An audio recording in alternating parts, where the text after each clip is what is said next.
Welcome to Alexandria, planning of the city.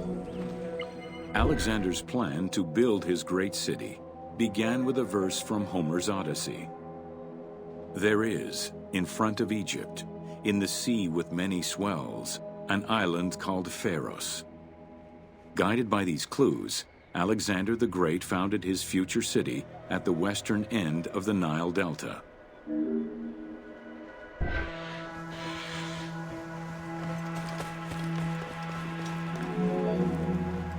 Though Alexander considered this location ideal for his great city, it presented considerable challenges. Too difficult to access during storms, the surrounding swamps threatened disease, and the limestone soil prevented the growth of healthy crops. However, due to the influence of his mentor Aristotle, Alexander the Great recognized that the true value was its strategic emplacement.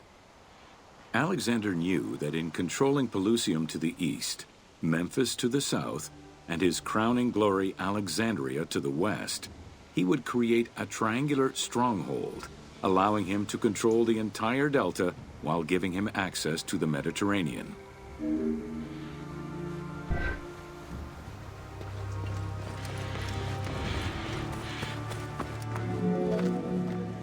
The great walls of Alexandria had a humble beginning.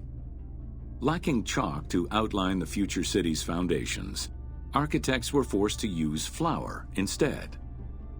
Clouds of migrating birds swept down and ate the flour, erasing the plans.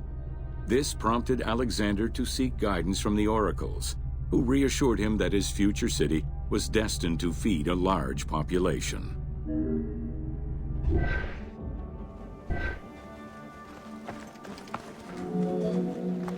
Excavations led by Mahmud Bey el-Falaki in the 19th century revealed that the wall enclosure measured approximately 5.2 kilometers in length and 2.2 kilometers in width.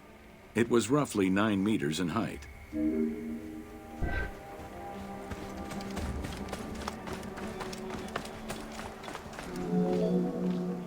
These formidable ancient walls would resist a number of attacks, including fending off the king of Syria in 169 BCE.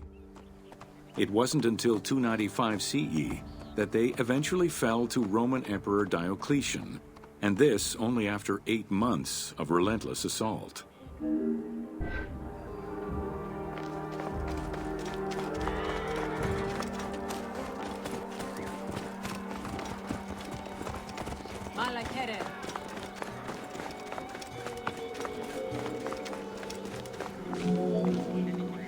Alexandria's principal architect, Dinocrates, chose a Hippodamian grid plan.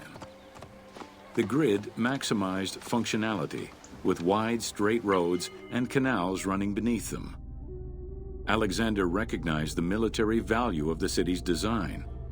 The wide, parallel streets gave him optimal surveillance of the city, while allowing the unobstructed flow of troops.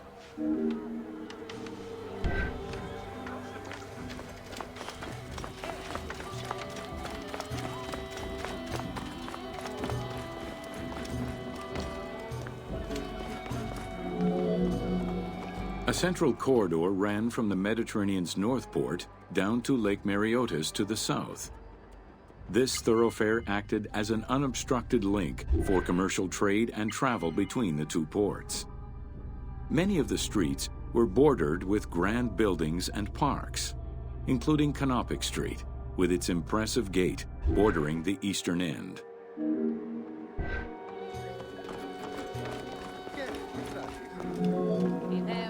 Alexandria was most likely built upon an already existing Egyptian village.